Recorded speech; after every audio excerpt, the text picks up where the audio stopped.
प्रयत्न आमचा सुरू आहे. शशिकांत शिंदे. या ठिकाणी मंत्री महोदय उत्तर देत आहेत. गेल्या 2 वर्ष झालेत अतिवृष्टी आणि प्रचंड नुकसान शेतकऱ्यांचं झालेलं आहे. 2-3 स्पेसिफिक प्रश्न मंत्र्यांना विचारायचे. गेल्या 1.5-2 वर्षामध्ये महाराष्ट्रामध्ये अशा प्रकारची किती नुकसान झालं, त्याच्या बाबतीमधले किती रक्कम या शेतकऱ्यांना देणं बाकी देयक लागत आहे, त्यामध्ये आपण किती लोकांना दिले, किती प्रलंबित राहिलं आणि केंद्र सरकारचं जे आपल्याला मदत येणार होती ती पूर्णपणाने केंद्र सरकारची आली आहे का, नसेल तर किती थकबाकी आहे. तिसरा प्रश्न असा आहे, खरडून गेलेल्या जमिनी आणि त्याचबरोबर खरडून गेलेले रस्ते, पूल या संदर्भातला सुद्धा आपण अतिवृष्टीच्या संदर्भातून अहवाल तयार केला होता. त्या संदर्भामध्ये सुद्धा किती रक्कम लागत होती आणि किती आता ती रक्कमची तरतूद आपल्याकडे झालेली आहे.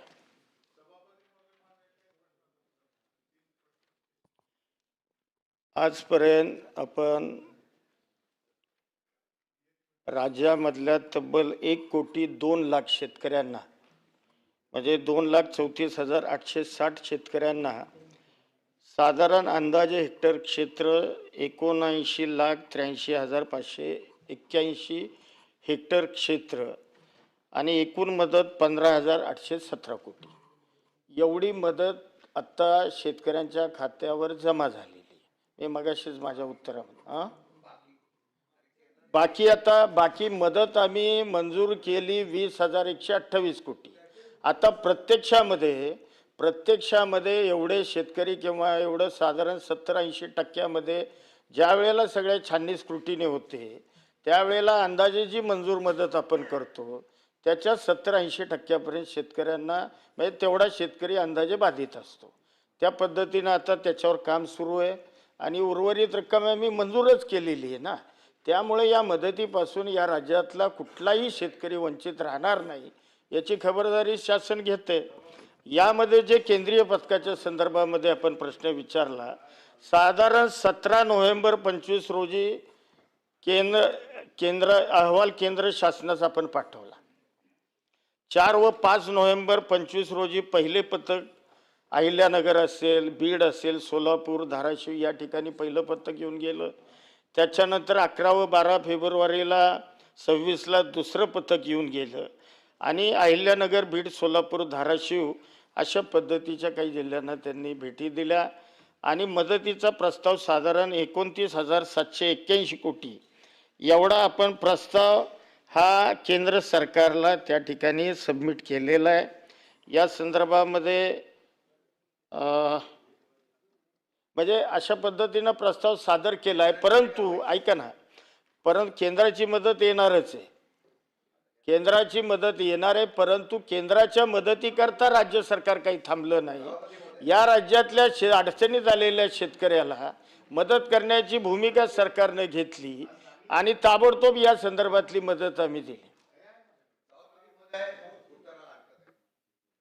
आम्ही सातत्याने या सभागृहामध्ये सातत्याने केंद्रातून मदत येत नाही हे आम्ही सांगतोय.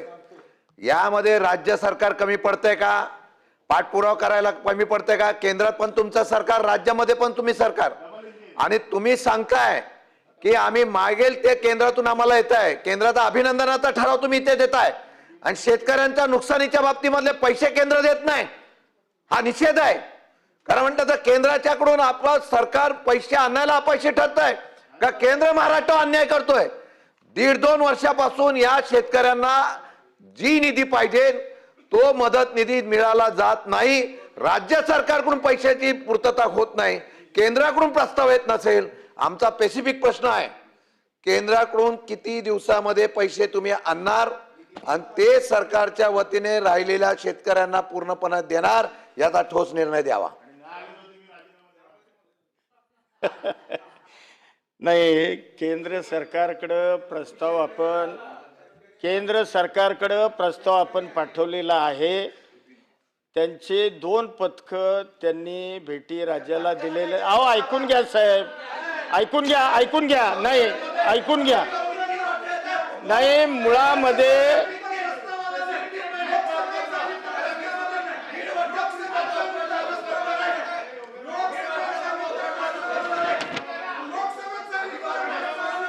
महोदय बोला आपण.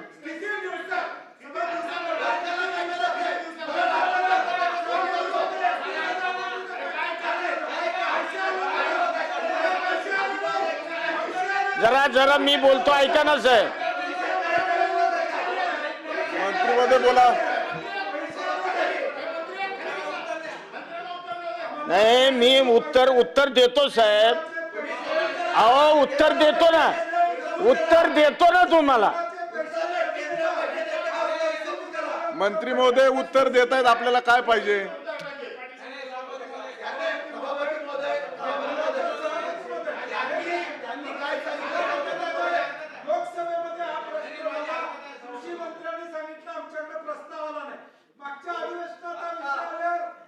म्हणलं प्रस्ताव पाठवलेला आहे. प्रश्न मागच्या तारखेचा होता उत्तरात. आता मंत्री सांगतात अजून पैसे आले नाहीत. मग तुमचं डबल इंजिन सरकार कशासाठी आहे? राज्यावाल्यांना जाहीर करावं सरकार पैसे आले नाहीत म्हणून. नाही बरं आता माझं उत्तर ऐकाल का? बसा जरा. उत्तर ऐका मग. नाही काय झालंय आता दुसरं पथक हे साधारण फेब्रुवारी महिन्यात येऊन गेलं. आणि ऐका माझं, तुम्ही काय होतंय आपण प्रस्ताव 17 नोव्हेंबरलाच पाठवलेला आहे. या संदर्भात केंद्रीय मंत्र्यांनी पुन्हा सांगितले की प्रस्ताव आम्हाला प्राप्त झालाय. आता या संदर्भातली मदत त्याचा फॉलोअप ऐका साहेब, जरा ऐका ना साहेब. पूर्ण उद्या या संदर्भामध्ये आमचा पाठपुरावा केंद्राकडे सातत्यानं सुरू आहे आणि लवकरात लवकर, कारण आता दुसरं पथक फेब्रुवारीत येऊन त्यांनी दुसरा पाहणी अहवाल. बरं प्रत्यक्षामध्ये फॅक्ट बघूनच केंद्र सरकार मदत मंजूर करतं. ती मदत लवकरात लवकर येईल त्याचा पाठपुरावा सुरू आहे. परंतु ऐका मला सदस्यांना जरा ऐका साहेब. आपण बोला. मला लवकरात लवकर माझ्याकडे बघून बोला आपण. सांगतोय ना ते आई. बर का सभापती साहेब, परंतु केंद्राचे पैसे जरी आले नाहीत तरी सुद्धा आम्ही या राज्यातल्या शेतकऱ्याला मदतीपासून वंचित ठेवलं नाही. सगळे पैसे शेतकऱ्यांना आम्ही देण्यामध्ये यशस्वी झाले. मला असं वाटतं की आपण जो प्रश्न उपस्थित केला होता त्या पार्श्वभूमीवर मंत्री महोदयांनी उत्तर दिलेलं आहे. आणि त्या उत्तरामध्ये सांगितलेलं आहे की तुम्ही जी हरकत घेतली होती ती महसूल मंत्री बसा जरा आपण. नाही परब साहेब, प्रश्न विचाराच्या टायमाला नव्हते त्यामुळे माननीय मंत्री महोदयांनी आणि आपल्याला हे माहिती आहे की आधी राज्य सरकार संपूर्ण पैसे आपल्याकडनं देतं आणि केंद्र मग ते पैसे राज्य सरकारला देतं. राज्य सरकार त्याचं समायोजन करतं. राज्य सरकारने केंद्राच्या मदतीची वाट न पाहता आपल्या तिजोरीतनं संपूर्ण शेतकऱ्याची नुकसान भरपाई जी जाहीर केलेली आहे NDRF ADRFच्या नावाप्रमाणे त्यापेक्षा वर जाऊन, त्यामुळं केंद्राची वाट बघितली नाही आहे. केंद्राचे पैसे येतात ते आपलं समायोजन करतात. आपल्या तिजोरीतलं जे काही पैसे जास्त जातात ते केंद्र सरकार समायोजित करतं आणि त्यामुळं केंद्राचे पैसे येणार तर 31 मार्चपूर्वी येतात. याच्यापूर्वी कुणाचे सरकार असलं राज्यामध्ये किंवा देशामध्ये, तुम्ही पूर्वउदाहरण जर बघितले तर कुठल्याही सरकारचा जो केंद्राचा पैसा तो मार्चपर्यंत येतो. आणि त्यामुळं नाही तसं नाही झालं आहे. मी सांगतो शशिकांत शिंदे साहेब, मी काही चुकीचं सांगणार नाही सभागृहात.